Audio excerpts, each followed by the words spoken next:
औलाद के बाद फिर एक और नाकाम फिल्म सुरैया भोपाली, एक बहुत नगमाती फिल्म। इस फिल्म में रानी ने हैदराबादी ट्यून में बात की है और वहाँ से सब लोग आती है, एक गुलूकारा है या कवालन है बल्कि। इस फिल्म से सुरैया भोपाली से डाइज अख्तर और बेनाज ने फिल्म इंडस्ट्री में एंट्री की। इस फिल्म के मूसीकार है अमित थे, तमाम गाने सुपर हिट।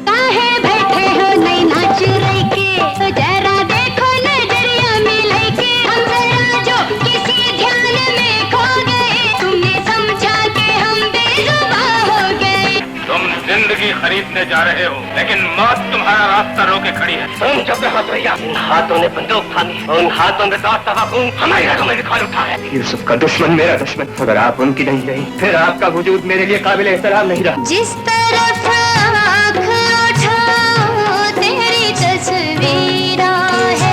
शाहिद और वहीद मुराद रानी ने बेहतरीन किरदार निगारी का मुजाहरा किया, लेकिन एक और नाकाम फिल्म। हालांकि हसन तारिक की कारकिर्दगी से किसी को कार नहीं है कि हसन तारिक बेहतरीन डायरेक्टर है, लेकिन उनकी फिल्में पे दर पे नाकाम हो रही थी। उसके बाद 26 नवंबर 1976 को फिल्म रिलीज हुई ज़रूरत। इस फिल्म के राइटर सैफुद्दीन सैफ थे और ये फिल्म लेरे सिनेमा में रिलीज हुई। रानी, शाहिद, उसना, सूफिया बानो कवि इस फिल्म के आर्टिस्टों में थे। ज़रूरत जो फिल्म की जो कहानी थी वही प्यासा को दोबारा हसन तारिक ने ज़रूरत के नाम से बनाया। ज़्यादा देर तक उसकी हरकतें बर्दाश्त नहीं कर सकता। वो बहुत जल्द अपना ये रवैया बदल ले, वरना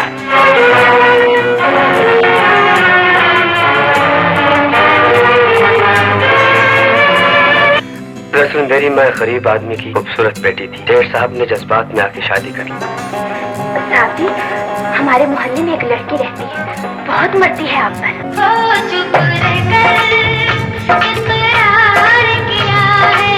रात से बेहिजाब देख लिया, प्यार है ये कबार नहीं है। बस चुप रहिए, मैं तो आपको बहुत शरीफ आदमी समझता था।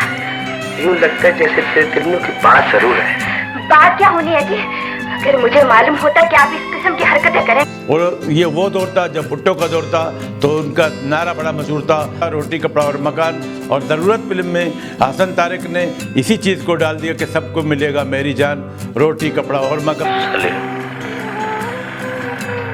क्या कभी अच्छे दिन भी आएंगे? रोटी होती है तो कपड़ा नहीं होता, रोटी कपड़ा मिल भी जाए तो मकान का किराया अदा करने के पैसे नहीं होते। सबको मिलेगा मेरी जान, रोटी कपड़ा और मकान। लेकिन प्यासा जिस तरह नाकाम गई, यही स्टोरी दोबारा हसन तारिक ने बनाने की कोशिश की, उसको पॉलिश करके और अच्छे तरीके से बनाने की कोशिश की, और फिर ये फिल्म भी नाकाम गई। ज़रूरत की नाकामी के बाद फिर एक और फिल्म जिसे हम कामयाब फिल्म कह नहीं सकते, वो फिल्म थी बेगम जान। हसन तारिक ने नींद को एक बार फिर बेगम जान के नाम से रीशूट किया, और हालांकि रानी ने अपनी किरदार निगारी से इंसाफ किया, शाहिद ने असलम परवेज़ वाला किरदार अच्छे तरीके से निभाया, लेकिन बाकी आर्टिस्ट जिस तरह नींद फिल्म में अलाउद्दीन, तालिश, असलम परवेज़, निगाह सुल्ताना, नीलो ने जो किरदार निगारी की, इस फिल्म में वो बात ना बन सकी। इस फिल्म में खामखा और रंगीला की एंट्री बना दी, तो इस वजह से ये फिल्म पुश हो गई, को कर रह गई। हालांकि इस फिल्म के तमाम गाने सुपरहिट थे। फिर ये फिल्म जब रिलीज़ हुई नशेमंद सिनेमा में, तो पठान भाइयों के एहतजाज पर यह फिल्म रोक दी गई। उसके बाद फिर दोबारा सेंसर होकर रिलीज हुई। क्या समझे वो ऊपर वाला या कुछ लोग से आने बेगम जान, भला क्या जाने। वो बच्चे को जन्म देके खुद ही अपने दुखों का इलाज ढूंढ लेगी।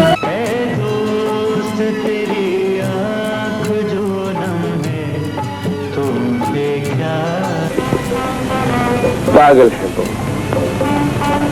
तुम तो बहुत काम की चीज हो रोजी।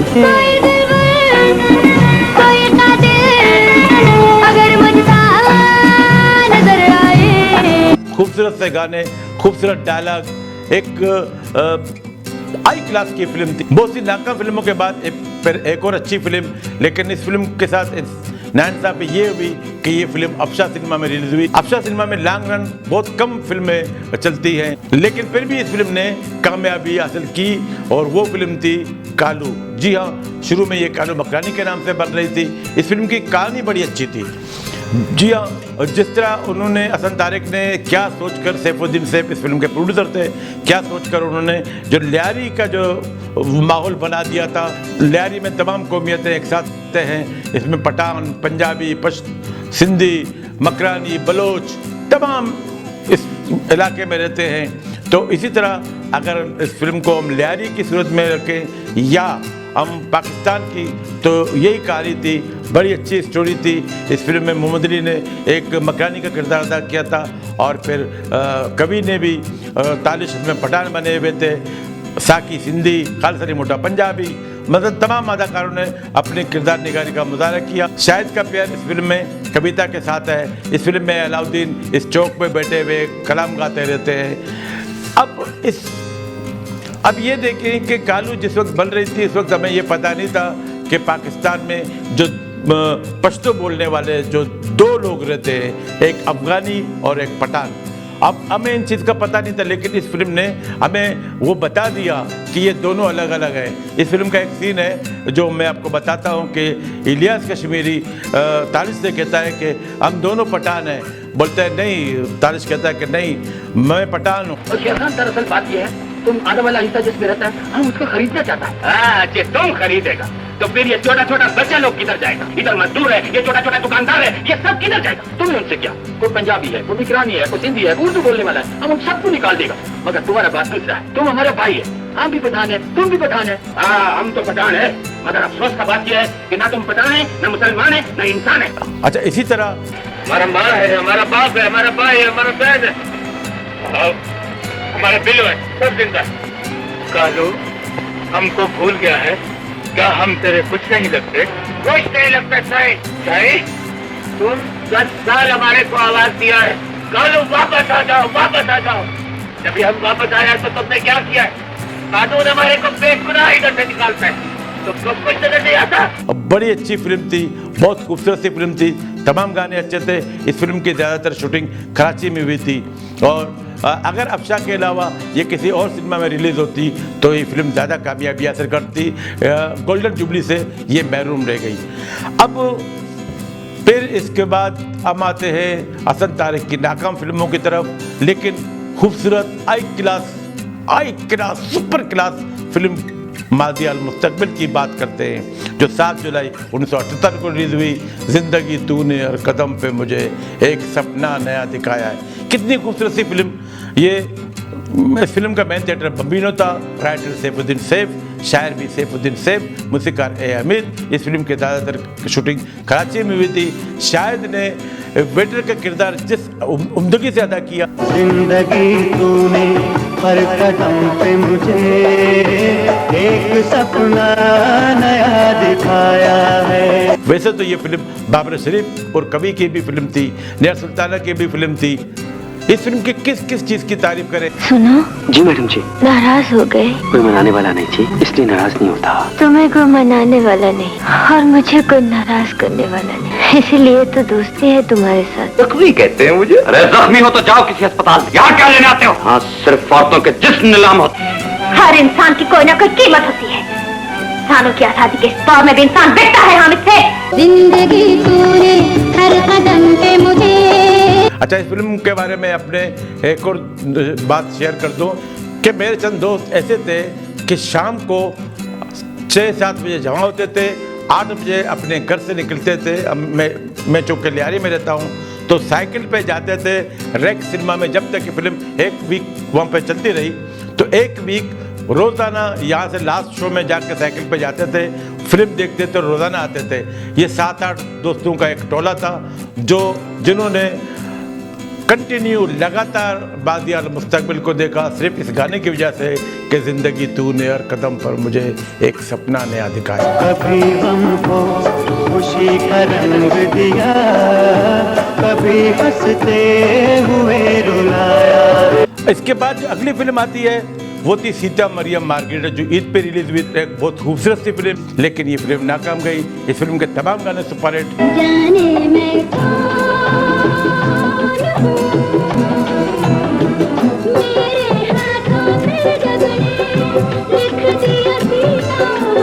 हेलो प्रिंस, हेलो प्रिंस, अच्छे तो इसके सामने इसकी दुनिया के लोगों ने ममता का गला घोट दिया था और ये सफर का भगवान उस दिन भी मुस्कुरा रहा था। राजो, तू पाप कर रही है। भगवान की शान में ऐसे सब मत बोल, धरती फट जाएगी। मैं हूँ एक हजारों में, जैसे चांद सितारों में। बेटी की जुदाई नसीब में लिख दी है, इतनी शक्ति भी दे दे कि माता पिता इस सदमे से हंसकर गुजर जाए। कर चुके हम बेनकाब साहिबे किरदार को। फिल्म 5 सितंबर 1978 को ईद उल फितर के मौके पर रिलीज हुई। मेन थिएटर था रेवाली, राइटर थे आगा हसन इम्तिसाल और शायर सैफुद्दीन सैफ। कर चुके हम बेनकाब एक साहिब किरदार को। ये ना सोचो कि मैं कौन हूँ, ये ना सोचो कि तुम कौन हो। सीता मिरिया मार्केट के बाद एक और फिल्म आती है 22 जून 1979 को रिलीज हुई। फिल्म थी इबादत, जो हसन तारिक की अपनी पुरानी फिल्म मजबूर की कॉपी थी। इबादत, इस फिल्म में मोहम्मद अली, ज़ेबा, कविता, शाहिद, तमन्ना ने मरकजी किरदार अदा किए थे और जुगनू वाला किरदार एक छोटे से बच्चे अली ने किरदार अदा किया, जो अक्सर मोहम्मद अली के बच्चों का किरदार अदा करता है। गाने बड़े अच्छे थे, मूसीकार अहमद अशरफ, रानी ने बड़ी अच्छी अदाकारी का मुजाहरा किया था, लेकिन ये फिल्म नाकाम गई।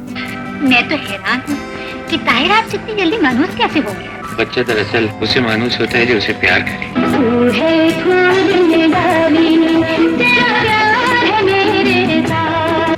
हाय, मर्द बड़ा जालिम होता है, सब कुछ समझकर भी औरत के मुंह से सुनना चाहता है। तो तुम सच कह रही हो नसीम बेगम, दुनिया के सारे शौहर नेज़ा काम करते हैं।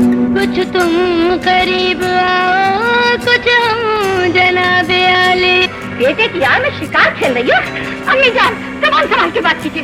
तुमसे अपनी जवानी संभाली नहीं जाती और मुझसे मेरी जबान बंद करने के लिए कह रही हो। वहाँ क्या लड्डू बढ़ते हैं? वहाँ जाकर कितनी एंजॉयमेंट मिलती है। हाल बुरा है यारो अब्दुल गफूर का। अब हम आगे जाते हैं एक और नाकाम फिल्म। जी हाँ, पाकिस्तान की खूबसूरत रियाज शाहिद की खूबसूरत फिल्म शहीद को हसन तारिक ने रीमेक किया वतन के नाम से।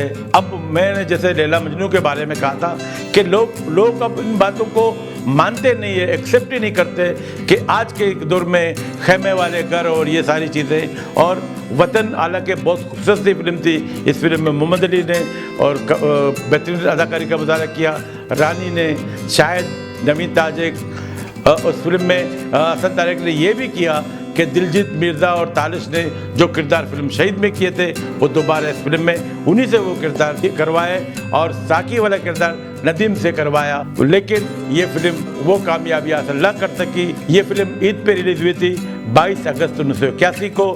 नशमन सिनेमा का मेन थिएटर था, राइटर रियाज शाहिद थे। अच्छा, इस फिल्म के साथ एक और रीमेक फिल्म इकबाल कश्मीर की रिलीज हुई थी, अलादीन।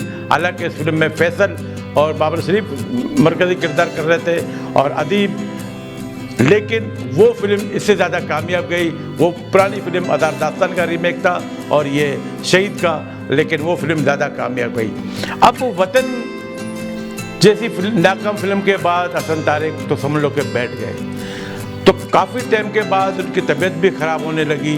रानी से तलाक के बाद वो समझ लो कि अंदर ही अंदर वो टूट फूट का शिकार हो गए थे। तो एवर्न्यू वालों ने उसको एक फिल्म दी संग दिल और राइटर इस फिल्म के पहली बार सैयद नूर थे। हालांकि सैयद नूर और हसन तारिक में के स्क्रिप्ट पे नाराज़गी भी हो गई थी। तो फिर कहते हैं कि दुनिया गोल है, हसन तारिक को सैयद नूर का ये स्क्रिप्ट मिल गया और फिर संग दिल उन्होंने बनाई। हालांकि ये किरदार, मेरे नदीम वाले परस्तार नाराज़ ना हो, ये किरदार शाहिद का ही था, शायद इस किरदार को और बहुत अच्छी तरीके से अदा कर सकते थे। जो नदीम को जो सेकंड जो विलन वाला किरदार था, अगर ये किरदार शाहिद को मिलता तो बहुत अच्छा होता। लेकिन मैं यहाँ पे ये भी कहता हूँ कि ये किरदार अगर शाहिद को देते तो शायद ये फिल्म वो कामयाबी हासिल न कर सकती कि संगदिल ने डायमंड जुबली की और हसन तारिक की वाइड डायमंड जुबली फिल्म।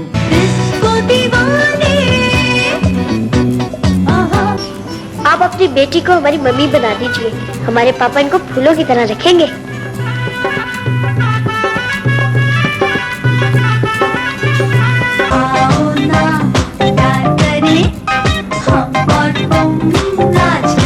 साला छोकरी होकर टाइगर को चाकू दिखाता है। एक हाथ मारेगा तो दूसरा सांस मुश्किल से लेगा, समझा? पापा को क्या हो गया है? वो ना हमको पप्पी करते हैं, ना अपने साथ सुलाते हैं, ना सैर के लिए ले जाते हैं। हमसे कोई गलती हो गई है तो हम उनसे हाथ जोड़कर माफी मांग लेते हैं। और इस फिल्म की तकमील के दौरान ही हसन तारिक की तबीयत खराब हुई थी। बाकी सीन हसन अस्करी ने किए थे और जब ये फिल्म रिलीज़ हुई तो उस फिल्म के रिलीज़ के कुछ दिनों के बाद हालांकि हसन तारिक को फिर 2-3 और फिल्मों के भी ऑफर हुई, लेकिन इसी दौरान हसन तारिक का इंतकाल हुआ। और ये भी रिकॉर्ड रहा कि हसन तारिक के इंतकाल पे बॉम्बे सिनेमा एक दिन के लिए काशिफ लिमिटेड वालों ने बंद करवाया। ऐसा बहुत कम होता है।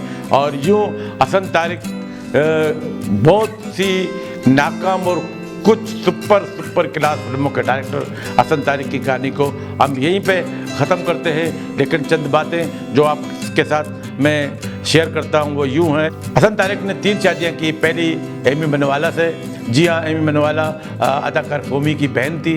उसके बाद पेटनिगस सुल्ताना, उसके बाद रानी से इनकी एक बेटी है राबिया। अब उन दोनों से ये पता नहीं कि बच्चे हैं या नहीं हैं। इसके अलावा हसन तारिक को 12 निगार अवार्ड मिले थे जो शमर परवाने से पहले के अवार्ड थे और एक अवार्ड संगदिल की डायरेक्शन पे इनको मिली है। हसन तारिक की नाकाम फिल्मों में जैसे मैंने कहा था कालू, बेगम जान, औलाद, ज़रूरत, कहीं एक थी लड़की, बहुत खूबसूरत सी फिल्में थी। तो नाज़रीन, शायद इस वीलॉग में भी मुझसे कुछ गलतियाँ हुई हों तो उसके लिए मैं माजरत चाहता हूँ। मैं कोशिश करता हूँ कि रिसर्च करूँ, किताबें मेरे पास है, अखबार मेरे पास है, बहुत सी चीज़ों से मैं ये सारी मालूमात इकट्ठी करके आपके सामने पेश करता हूँ।